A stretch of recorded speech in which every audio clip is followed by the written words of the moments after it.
ദേവാനാം ച ഹൃഷീണാം ച ഗുരും കാഞ്ചനസന്നിഭം ബുദ്ധിഭൂതം ത്രിലോകേശം തം ഗുരും പ്രണമാമ്യഹം.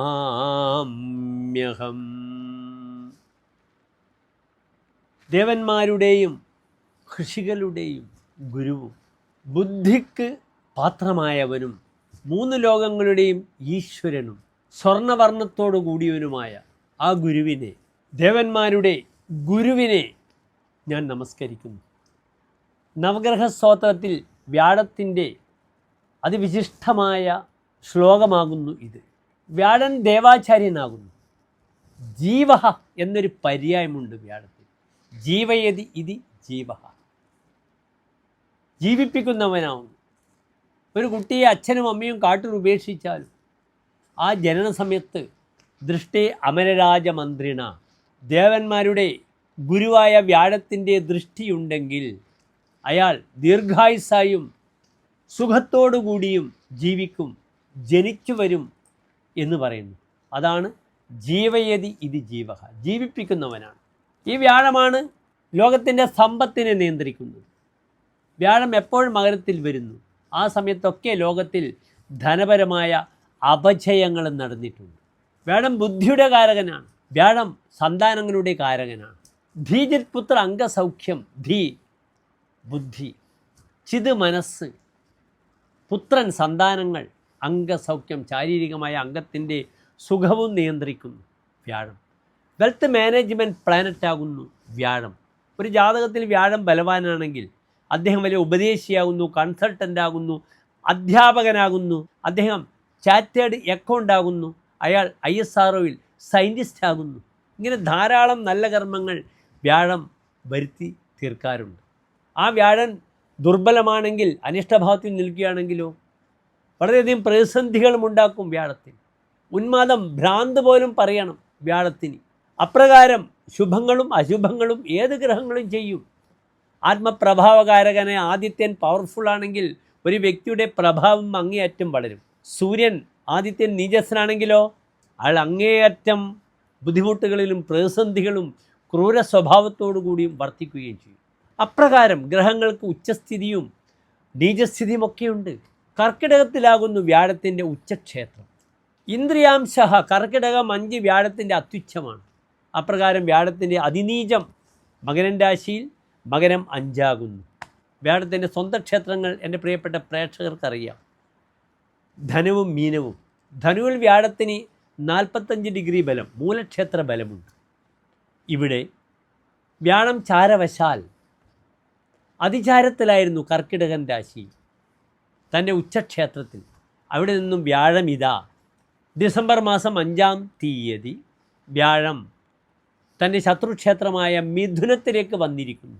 ഇനി പ്രസ്തുത വ്യാഴം 2026 ജൂൺ മാസം 1-ാം തീയതി വീണ്ടും കർക്കിടകത്തിലേക്ക് വരും. ഈ വ്യാഴ ശത്രുക്ഷേത്രത്തിൽ നിൽക്കുന്നു. ആ വ്യാഴത്തിൻ്റെ ആശ്രയഫലം നല്ലതാണ്. ബൗദ്ധേ ഭൂരിപരിച്ഛത ആത്മജ സുഹൃത്ത് സാജീവ്യയുക്ത സുഖി. ആ വ്യാഴം സജീവനാകും, മന്ത്രിയുടെ ജോലി ചെയ്യും, ഉപദേശം കൊടുക്കും, കൺസൾട്ടൻ്റ് ആകാം. ഭൂരിപരിച്ഛത ആത്മജ സുഹൃത്ത്, തനിക്ക് നല്ല അകമ്പടിക്കാരുണ്ടാകും.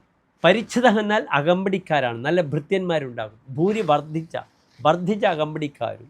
ആത്മജ സന്താന ഗുണവും സുഹൃത്തുക്കളും. സാജീവ്യ മന്ത്രിപ്പണി, ഉപദേശം കൊടുക്കുന്ന ജോലിയും. സുഖി സുഖത്തോടു കൂടിയും ഇരിക്കും.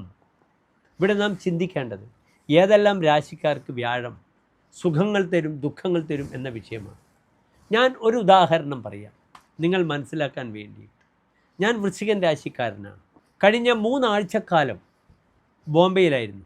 എനിക്ക് വൃശ്ചികൻ രാശിക്കാർക്ക് വ്യാഴം അതിശക്തമായി 9-ാം ഭാവത്തിൽ കർക്കിടകത്തിൽ നിൽക്കുന്ന സമയത്താണ് ഞാൻ ബോംബെയിലേക്ക് പോയത്. ഞാൻ ബോംബെയിൽ സന്ദർശിക്കാത്തത് 8 വർഷത്തോളമായി. എനിക്ക് നിറയെ ക്ലയൻസുകളുള്ള ഒരു മഹാനഗരമാണ് ബോംബെ. ബോംബെ എനിക്ക് വളരെ ഇഷ്ടമാണ്. ബോംബെ മോഹിനിയാണ്. ഞാൻ 10-20 വിദേശ രാഷ്ട്രങ്ങൾ യാത്ര ചെയ്ത വ്യക്തിയാണ്. പക്ഷേ ബോംബെയിൽ വിമാനം ഇറങ്ങുമ്പോൾ എനിക്ക് ഒരു അസാധ്യമായ വൈബ്, ഓറ, എനർജി എനിക്ക് ഫീൽ ചെയ്യാറുണ്ട്. അപ്രകാരം ബോംബെയിൽ നിന്നും സഞ്ചരിക്കുമ്പോൾ. അതിനാൽ കർക്കിടകൻ രാശിയിൽ ഉച്ചസ്ഥനായ സമയത്താണ് ഞാൻ എന്ത് ചെയ്തത്? ബോംബെയിൽ പോയി. എനിക്ക് ധാരാളം സൗഹൃദങ്ങളുണ്ടായിരുന്നു. ഞാൻ കേവലം 10 ദിവസത്തെ യാത്രക്ക് പോയ വ്യക്തിയായ ഞാൻ വീണ്ടും 10 ദിവസം കൊണ്ട് സ്പെൻഡ് ചെയ്യേണ്ടി വന്നു. അത്രത്തോളം എനിക്ക് ക്ലയൻസ് ഉണ്ടായിരുന്നു. യഥാർത്ഥത്തിൽ പൂനെയിൽ പോകേണ്ട ഒരാഴ്ച പൂനെയിൽ ഫുൾ പ്രോഗ്രാമായിരുന്നു. അതുപോലെ ഞാൻ ക്യാൻസൽ ചെയ്യേണ്ടി വന്നു ആ വ്യാഴത്തിൻ്റെ പ്രഭാവ സമയത്ത്. പക്ഷേ വ്യാഴം 5-ാം തീയതി മിഥുനത്തിലേക്ക് വന്നു. ശരിക്കും 4-ാം തീയതി മുതൽ അതിൻ്റെ ഒരു ഇമ്പാക്റ്റ് ഞാൻ അനുഭവിച്ചു. എനിക്ക് അനാവശ്യമായി ഞാൻ എയർപോർട്ടിൽ 4-ാം തീയതി രാത്രി എയർപോർട്ടിൽ നിൽക്കുമ്പോൾ വലിയൊരു സംഖ്യ, സാധാരണ അക്ബർ ട്രാവൽസിൽ നിന്നാണ് ഞാൻ ദിർഹമൊക്കെ സമ്പാദിക്കാറ് ബോംബെയിൽ നിന്നും വരുമ്പോൾ. ഏത് രാജ്യത്ത് പോകണമെങ്കിലും.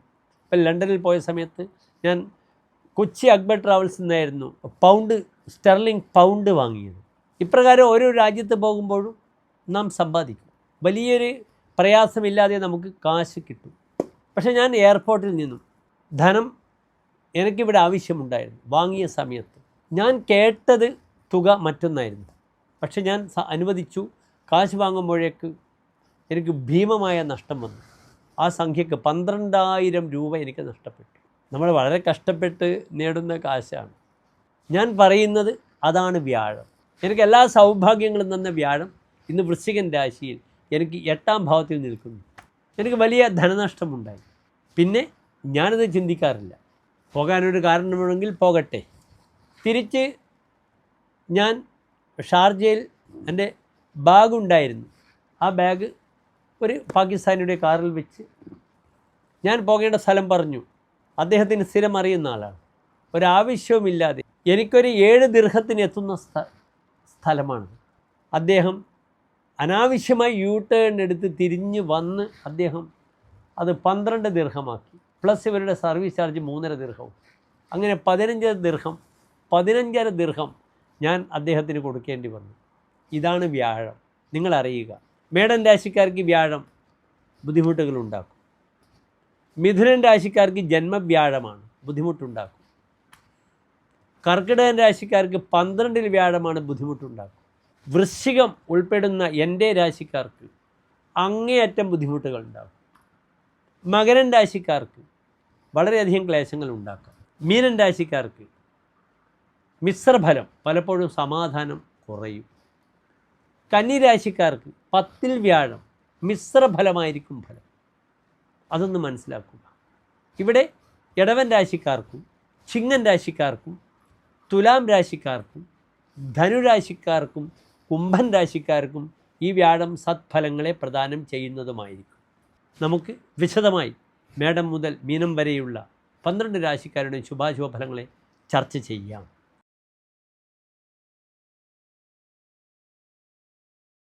ചിത്ര നക്ഷത്രത്തിൻ്റെ അവസാനത്തെ 30 നാഴിക, ചോതി വിശാഖം നക്ഷത്രത്തിൻ്റെ ആദ്യത്തെ 45 നാഴിക വരുന്ന 2.25 നക്ഷത്ര സമൂഹം. ഇവിടെ തുലാം രാശിക്കാർക്ക് വ്യാഴം നിൽക്കുന്നത് 9-ാം ഭാവത്തിലാണ്. 9 ശുഭഗ്രഹങ്ങളെ സംബന്ധിച്ചിടത്തോളം വളരെ നല്ല ഭാവമാണ്. തുലാം രാശിയുടെ സ്വഭാവം എന്താണ്? ദേവബ്രാഹ്മണ സാധു പൂജനരഥ. ദേവനെയും ബ്രാഹ്മണനെയും സജ്ജനങ്ങളെയും പൂജിക്കുന്നവരാണ് തുലാം രാശിക്കാർ. 9-ൽ വ്യാഴം വരുമ്പോൾ ഫലം പറഞ്ഞിരിക്കുന്നത് എന്താണ്? തപസ്വി എന്നാണ്. തപസ് അനുഷ്ഠിക്കും ഇദ്ദേഹം. ദേവനെയും ബ്രാഹ്മണനെയും സജ്ജനങ്ങളെയും പൂജിക്കും, തപസ് അനുഷ്ഠിക്കും തുലാം രാശിക്കാർ 9-ാം ഭാവത്തിൽ വരുന്ന വ്യാഴം. അതിനാൽ അവരുടെ എല്ലാ പ്രവർത്തനങ്ങളിലും വളരെ അനുകൂലമായ ഒരു സമയം സംജാതമാകുന്നു 9-ാം ഭാവത്തിൽ വ്യാഴം നിൽക്കുമ്പോൾ എന്നറിയുക. അതുമാത്രമല്ല, വ്യാഴം 3-ാം ഭാവാധിപനാണ്. സഹോദര ഗുണം വളരെയധികം കൂടും.